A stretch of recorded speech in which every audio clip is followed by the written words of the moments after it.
Kannauj bureau पूर्व सांसद सुब्रत पाठक पर हत्या की सुपारी देने का आरोप लगाकर भाजपा नेत्री ने जिलाधिकारी से शिकायत की है। वहीं जिलाधिकारी ने जांच कर उचित कार्यवाही करने का आश्वासन दिया है। जानकारी के मुताबिक भाजपा के नेत्री व महिला मोर्चा की जिलाध्यक्ष नेहा त्रिपाठी चुप्पना की रहने वाली हैं, जिन्होंने पूर्व सांसद सुब्रत पाठक पर गंभीर आरोप लगाकर जिलाधिकारी कन्नौज से शिकायत कर बताया है कि राजनीतिक छवि खराब करने का प्रयास किया जा रहा है। जिला पंचायत अध्यक्ष चुनाव में पार्टी के नाम पर दिए 50 लाख रुपए दिए थे। जब रुपये मांगे तो सुब्रत पाठक रंजिश मानने लगे। सुब्रत पाठक गैंगस्टर अपराधियों से मिले, सुपारी देकर पूरे परिवार की हत्या कराने का आरोप भी लगाया है। जिलाधिकारी शुभ्रांत शुक्ल को प्रार्थना पत्र देकर न्याय की गुहार लगाई है। पीड़ित महिला ने कहा, अनुपम दुबे और भूमाफिया से मेरा नाम को जोड़ राजनीतिक छवि धूमिल करने की साजिश की जा रही है। महिला मोर्चा जिलाध्यक्ष नेहा त्रिपाठी ने कहा, उन्हें व उनके परिवार को कुछ हुआ तो पूर्व सांसद सुब्रत पाठक जिम्मेदार होंगे। डीएम साहब को क्या पत्र देना है? जी, मैं डीएम साहब के पास अपनी फरियाद लेकर के आई हूँ कि रोज प्रतिदिन में मुझे मानसिक रूप से टार्चर किया जा रहा है। मेरे परिवार के खिलाफ में षड्यंत्र रचा जा रहा है, मेरे खिलाफ में षड्यंत्र रचा जा रहा है। और ये षड्यंत्र के सूत्रधार जो है वो आदरणीय हमारे पूर्व सांसद सुब्रत पाठक जी, जिन्होंने हमारे गेस्ट हाउस को लेकर के हमें ये कहा कि हम भूमाफिया हैं। मैं आप सब लोगों को ये बात को अवगत करा देती हूँ कि हमारी जितनी भी जमीनें हैं 35-40 बीघे से ज़्यादा जमीन नहीं, और जिसमें हम मेरे खुद के नाम पे सिर्फ 3 बीघे जमीन है। और 3 बीघे जमीन वाली महिला कैसे भूमाफिया हो सकती है? और 35-40 बीघे की जमीन में हम मेरे ससुर साहब, मेरी सासू माँ, मेरे हस्बैंड और मेरे देवर देवरानी 6 लोग आते हैं। इतनी सी जमीन में कैसे लोग भूमाफिया हो जाते हैं? जो ये बड़ा उससे कह रहे हैं कि चपुन्ना के भूमाफिया। और रही बात मेरे गेस्ट हाउस की, राधा रानी गेस्ट हाउस की, तो आज इन्हें ये पर लग रहा है कि वो हमने सरकारी भूमि में बनाया है, अवैध जमीन पे कब्जा किया है। तब क्यों नहीं लग रहा था जब 5 साल से उसी में दावतें खा रहे थे, भारतीय जनता पार्टी की मीटिंगें कर रहे थे, हमारा पैसा खर्च करवा रहे थे, रोज मीटिंगें हो रही थी, तब क्यों नहीं ये आपको लग रहा था? आप पूर्व सांसद के ऊपर एक आरोप लगा रहे हैं। बिल्कुल, आप भी बीजेपी के कार्यकर्ता? मैं बीजेपी की कार्यकर्ता हूं और बीजेपी में ही काम करती हूं शुरू से लेके लास्ट तक। जब तक मेरा जीवन मुझे अलाउ करेगा, जब तक ये कन्नौज के नेता मुझे सहज भारतीय जनता पार्टी में रहने देंगे, तब तक मैं भारतीय जनता पार्टी की ही सदस्य हूँ। पार्टी में आपने इसकी उच्च पद पे लोगों से शिकायत की है? मैंने ये इस विषय के बारे में यहाँ से लेके प्रदेश अध्यक्ष तक को सबको सारी बातें पता है। और आज से नहीं पता है, ये पिछले 2 सालों से पता है।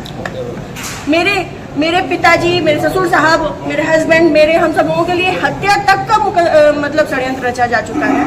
और विगत के चुनाव के निर्णय के बाद ही रचा गया। पिछली 4 जून को रिजल्ट आया है, पिछली 3 जून को ये हमारे गांव गए थे। हमारे गांव जाकर के इन्होंने, हमारे राइवल्स हैं जो, उनके घर जाकर के इन्होंने 2 घंटे की बैठक रखी जिसमें षड्यंत्र रचा गया। और उसके बाद ही उसी दिन इनके एक प्रमुख कार्यकर्ता कहिए, चमचे कहिए, कुछ भी कहिए, वो जीतू त्रिपाठी, उन्होंने मेरे ससुर साहब को फोन किया, जिसकी मैं रिकॉर्डिंग आप सबको भेजूंगी और चाहूंगी कि मीडिया में आप चलाएं।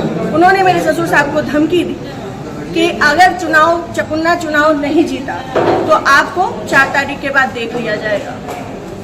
उसके बाद से ये सारा षड्यंत्र रचा गया। क्या चुनाव हरवाने में आपका भी श्रेय जाता है? मैं भारतीय जनता पार्टी तरीके से वो आरोप लगा रहे हैं, क्या वो कुछ भी कहे? वो तो ये भी कह रहे हैं कि भाई नेहा त्रिपाठी ने 20 लाख रुपए ले लिए थे सपा से।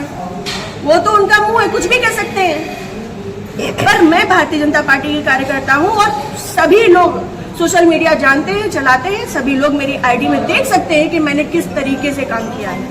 मैं सुब्रत पाठक के लिए काम नहीं करती, मैं भारतीय जनता पार्टी के लिए काम करती हूँ।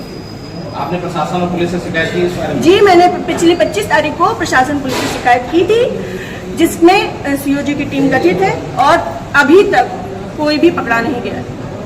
क्या मानती है पुलिस, प्रशासन और पुलिस दोनों लापरवाही कर रहे हैं? संभवतः हो सकता है, क्योंकि जिस हिसाब से अब दिन बीतते जा रहे हैं तो मेरा भी सब्र का पैमाना टूटता जा रहा है। और मुझे, मेरे परिवार को बहुत ज्यादा खतरा है इन लोगों से जो हमारे दुश्मन हैं। चूंकि सुब्रत पाठक जी ने हमारे जो राइवल्स हैं सभी आजीवन कारावास के मुजरिम हैं। सभी आजीवन कारावास के मुजरिम में मैंने इसमें लिख के भी दिया है। संदीप तिवारी, प्रदीप तिवारी, मनोज अग्निहोत्री, ये बलात्कारी केस के और आजीवन कारावास, गैंगस्टर, इन पे सब तरीके की धाराएं लग चुकी हैं इनमें, ऐसे लोगों के साथ में। और जिसको इन्होंने हम लोगों की सुपारी दी है, अखिलेश यादव उर्फ छक्की, वो इनकी, हाँ, यहाँ ठटिया का ही निवासी है, गांव झहुआ है उसका। वो इन लोगों के साथ में, सुब्रत पाठक के साथ में भी जेल में रहा है और इन लोगों के साथ में भी जेल में रहा है और अभी फरार है। और इन लोगों की मोटरसाइकिल भी उनके पास है, अभी तक वो भी बरामद नहीं हुई है। ये लोग सिर्फ मेरा मानसिक, शारीरिक और चारित्रिक शोषण करते आ रहे हैं 2 साल से। मैं 3 साल से मैं बहुत ज्यादा परेशान हो चुकी हूँ। अब ये चीजें नहीं होंगी। आज आपने जिलाधिकारी से बातचीत की, क्या उन्होंने आश्वासन दिया? उन्होंने मुझे पूर्ण आश्वासन दिया है कि इस पे निष्पक्ष जांच होगी, क्योंकि हमारे पास रिकॉर्ड्स भी हैं, हमारे पास सबूत भी हैं और बहुत सारी चीजों के सबूत हैं। समय आने पे मैं वो सब आपके सामने रखूंगी। जिले में जो भी भ्रष्टाचार हो रहा है, जो जिला पंचायत में भ्रष्टाचार हो रहा है, जो ब्लॉक प्रमुख में भ्रष्टाचार हो रहा है, ब्लॉक में भ्रष्टाचार हो रहा है, वो सारी चीजें मैं आप सब लोगों के सामने रखूंगी। अगर आपकी सुनवाई आज नहीं होती तो आगे क्या कदम उठाएंगे आप? मैं आप लोगों का सहारा लूंगी और आप लोगों का सहयोग, मुझे पूर्ण विश्वास है कि मेरे साथ हमेशा रहेगा। और मैं इस पे अपनी अंतिम सांस तक अब फ्रंट के पैमाने में आकर के लड़ूंगी। Thank you.